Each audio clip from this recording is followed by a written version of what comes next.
اس کی ادائیگی اور اس کا طریقہ کار اور کچھ مسائل تیمم کے، مسح کے، وہ بیان کیے تھے، اور ایک تیسری گفتگو تھی نماز استخارہ کی۔ نماز استخارہ یا صلاۃ الاستخارہ وہ نماز جس میں ہم خیر طلب کرتے ہیں، اپنے کسی معاملے میں اللہ سے بھلائی چاہتے ہیں۔ تو فرض نمازوں کے علاوہ یہ 2 رکعتوں کی ایک نماز ہے۔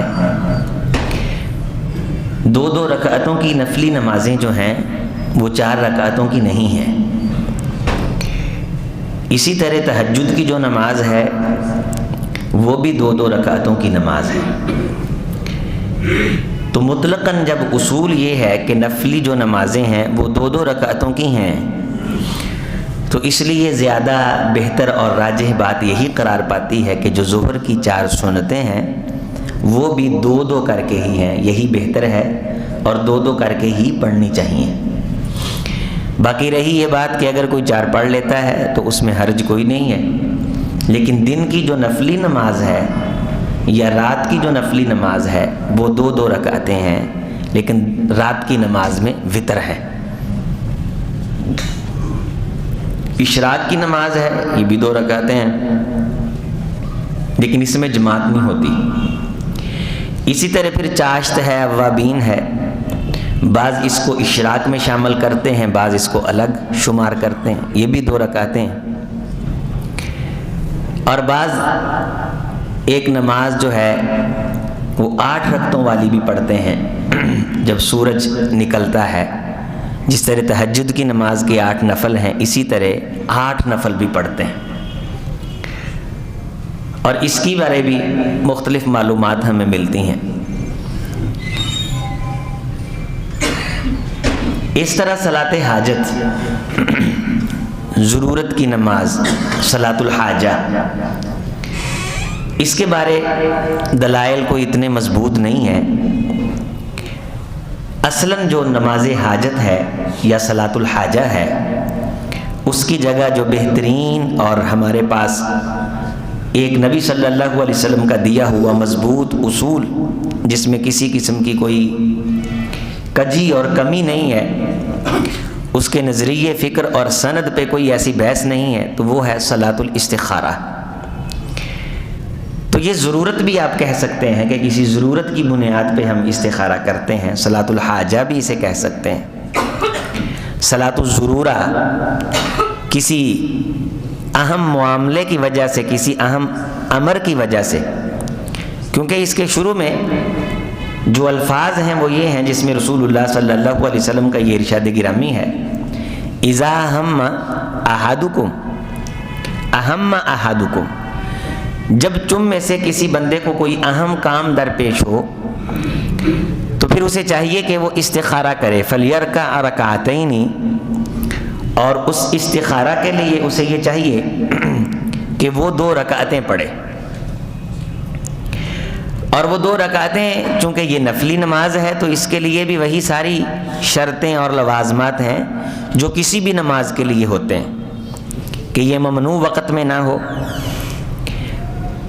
سورج نکل رہا ہو تب نہیں پڑھ سکتے، سورج غروب ہو رہا ہو تب نہیں پڑھ سکتے، زوال کے وقت سورج سر پہ کھڑا ہو تب نہیں پڑھ سکتے، عصر کی نماز کے بعد نفلوں پہ پابندی ہے، نہیں پڑھ سکتے۔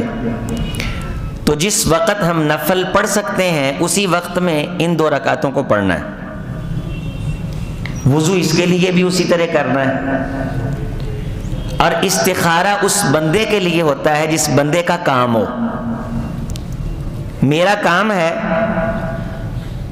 تو میں نے اپنے کام کے لیے خود استخارہ کرنا ہے۔ اگر کسی کام کے اندر 3 بندے شریک ہیں تو وہ تینوں اپنا اپنا استخارہ کریں گے، کسی ایک کے استخارے پہ اکتفا نہیں کیا جائے گا۔ ہم 3 دوست ہیں، ہم تینوں نے مل کے کوئی سفر کرنا ہے، سیر کا سفر کرنا ہے۔ ایک وہ کام ہوتے ہیں جو خیر کے، کنفرم خیر کے کام ہوتے ہیں، ان میں کوئی استخارہ نہیں ہوتا۔ میں استخارہ کر کے دیکھوں کہ میں صدقہ دوں کہ نہ دوں، اس میں کوئی استخارہ پڑھنی۔ اس میں میرا استخارہ کیسا آتا ہے کہ مجھے سنتیں پڑھنی چاہیے کہ نہیں پڑھنی چاہیے، اس میں کوئی استخارہ نہیں ہے، یہ پڑھنی ہے۔ استخارہ ان کاموں کے اندر ہوتا ہے جو کام مندوب ہوتے ہیں، انسان کی ذات سے وہ تعلق رکھتے ہیں، انسان کے ذاتی معاملات سے وہ تعلق رکھتے ہیں، اور ان تعلقات اور ان معاملات میں دو جہتیں ہوتی ہیں برابر کی۔ مثلا ایک شخص کو جاب مل رہی ہے، دو کمپنیوں میں جاب کرنا جائز ہے۔ اگر اسے معلوم ہو جاتا ہے کہ ایک طرف حرام ہے ایک طرف حلال ہے تو حرام کی طرف نہیں جائے گا، اس کا استخارہ نہیں کرے گا، دونوں کام جائز ہیں،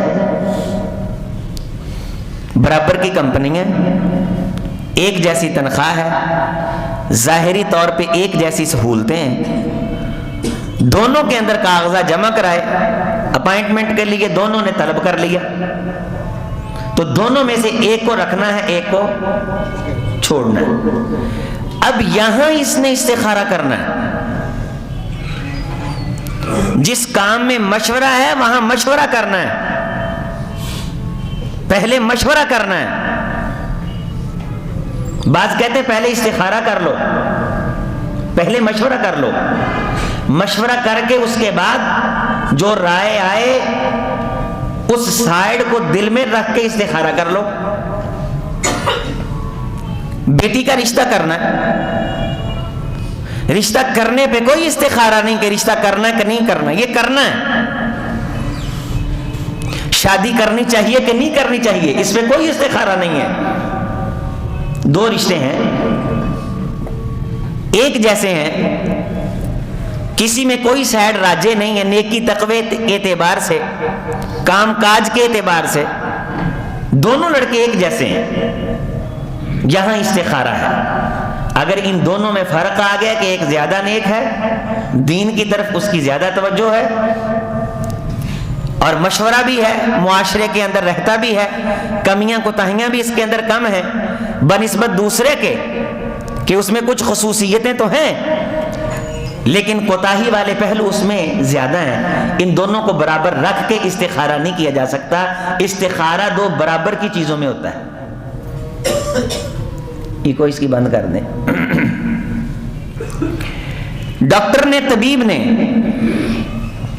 مجھے منع کیا کہ گوشت نہیں کھانا، مجھے پرہیز کرنا چاہیے۔ اب میں یہ کہوں کہ میں استخارہ کروں، استخارے میں کیا آتا ہے؟ میرے لیے گوشت کھانا جائز ہے کہ ناجائز ہے؟ ان کاموں میں استخارہ نہیں ہے۔ امرینی طرفینی، دو معاملات، دو کام جو دونوں جہات سے برابر کے ہوں۔ آپ نے کاروبار کرنا ہے، اس میں آپ کو تجربہ ہونا چاہیے، انویسٹ ہونی چاہیے، مارکیٹ میں واقفیت ہونی چاہیے۔ اس کے بعد دو پارٹیاں ہیں، آپ نے دونوں کے ساتھ چلنا ہے، ایک جیسا دونوں کے پاس مال ہے، آپ کو لمبی مدت تک ان دونوں میں سے کسی ایک پارٹی کو منتخب کرنا ہے، لیکن اب آپ کو پتہ نہیں کہ ان دونوں میں سے کون سی آپ کے لیے بہتر ہے۔ اب یہ دونوں پارٹیاں ذہن میں رکھ کے اللہ سے استخارہ کرنا ہے کہ اللہ یہ معاملہ جو ہے جائز بھی ہے، کام بھی میں نے کرنا ہے، دونوں کے ساتھ میں کر بھی سکتا ہوں، لیکن مجھے یہ پتہ نہیں کہ ان میں سے کون سی پارٹی میرے لیے بہتر ہے اور کون سی ہے کہ وہ سال کے بعد بیٹھ جائے، کریش کر جائے اور میرا کاروبار نقصان میں چلا جائے، مجھے اس چیز کی خبر نہیں ہے۔ ظاہری طور پہ تو میں نے جو تحقیق کی تو سینکڑوں بندوں میں سے یہ دونوں میں نے چنے ہیں اور ان دونوں میں سے میں نے ایک کے ساتھ چلنا ہے، تو تو ان دونوں میں سے جو میرے لیے بہتر ہے تو میرا دل اس پہ ریجھا دے. ریجھ یہ اردو زبان کا لفظ ہے. ریجھ جانا یہ اگر ڈائلاگ کے اندر ہم استعمال کریں تو بعض دفعہ یہ انسان کی ہوس پہ بھی بولا جاتا ہے کہ وہ بندہ دنیا پہ ریجھ گیا, اس کا دل بیٹھ گیا. اور اگر خیر کے ڈائلاگ میں استعمال کریں تو یہ اطمینان کے معنی میں بھی آتا ہے کہ کسی انسان کا کسی چیز پہ دل ٹک گیا, کسی انسان کا کسی چیز پہ دل ٹک گیا. دل کے اندر تردد نہیں, تشکک نہیں, اضطراب کی کیفیت نہیں, کسی ایک جہت پہ دل میں اطمینان آ جائے تو یہ استخارہ ہے. خواب نہیں آتا اس میں, فرشتے نہیں آتے, اس کے لیے سونا ضروری نہیں ہے. آپ 2 رکعتیں پڑھ کے جسٹ 1 منٹ پہلے بھی استخارہ کر سکتے. اتنی جلدی بھی آپ استخارہ کر سکتے ہیں کہ کسی محفل میں بیٹھے بیٹھے بات چلی تو وہاں آپ کو پتا چلا کہ یہ دونوں بندے میرے کام کے ہیں, یہاں 10 منٹ کے اندر اندر مجھے ایک سے بات کرنی چاہیے. آپ وہاں سے اٹھ کے 2 رکعتیں پڑھ کے استخارہ کر کے کسی ایک بندے سے کنفرم کر دیں, اللہ آپ کے کام میں خیر کر دے گا. صحابہ کرام رضوان اللہ علیہم اجمعین فرماتے ہیں کہ رسول اللہ صلی اللہ علیہ وسلم ہمیں اس حد تک تعلیم دیتے تھے استخارہ کی کہ جس طرح کوئی سورت سکھائی جاتی ہے.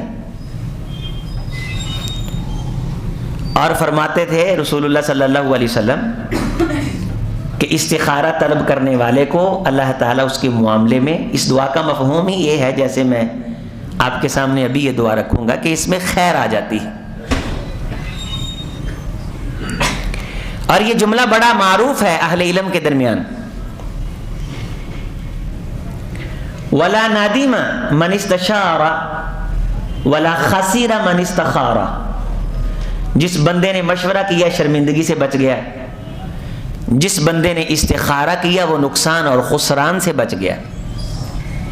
ہم بچیوں کی شادی کرتے ہیں نا, ہم کجی میں کجی چ گڑ پن دیں, دس دے نہیں ہم, جبکہ شادی کے موقع پہ یہ حکم ہے حتی یولینو, اعلان کرو. کوئی ضرورت نہیں چھپانے کی. کوئی بندہ بات بتائے گا نا, شادی کرنی ہے یار, زندگی کا مسئلہ ہے. اکیلا استخارے کے سر پہ چھوڑ کر کے مشورے سے کنارہ کشی نہیں کی جا سکتی. کفو بیٹی کا ہم پلہ تلاش کرنا یہ شریعت کا حکم ہے. کفو بیٹے کا ہم پلہ تلاش کرنا یہ شریعت کا حکم. کفو کہتے ہیں ہم پلہ کو. جس طرح کا لڑکی کا ذہن ہے اس سوچ کا لڑکا ڈھونڈنا. جو دنیا کی طرف گئے وہ زیادہ آزاد خیال ہو گئے, جنہوں نے اکیلا دین پڑھا انہوں نے گھر کے اندر اتنا شدت والا ماحول بنایا کہ مذہب کے نام پہ اپنے ذاتی نظریات کو نافذ کر کے وہ گلا گھونٹنے والے بن گئے. زندگی گزارنی ہے حتی یولینو, اکیلا استخارے کے سر پہ نہیں ڈالنا. اپنی تحقیق, پوچھ گچھ, حتیٰ کہ رشتے کے حوالے سے تو یہاں تک کہا گیا, ویسے تو چغلی سے روکا گیا, برائی سے روکا گیا, لیکن بیٹی کا مسئلہ ہے, زندگی گزارنی ہے, میاں بیوی بننا ہے. مجھ سے کوئی پوچھتا ہے کہ یہ بندہ کیسا ہے, میرے اوپر فرض ہے کہ اگر میں اس کی کسی کمی سے جانتا ہوں تو میں آگاہ کروں, اور اگر اس رشتے کے اندر میں مشورے کے نام پہ خرابی ڈالوں تو مشورے کے نام پہ خرابی ڈالنے والا قیامت کے دن اللہ کی عدالت میں بہت بڑا مجرم بنا کے کھڑا کیا جائے گا. میں نے دونوں طرفیں دیکھنی کہ اگر بندہ غلط ہے تو صحیح نہ کہوں, اور اگر صحیح ہے تو اپنی کسی خواہش اور نظریے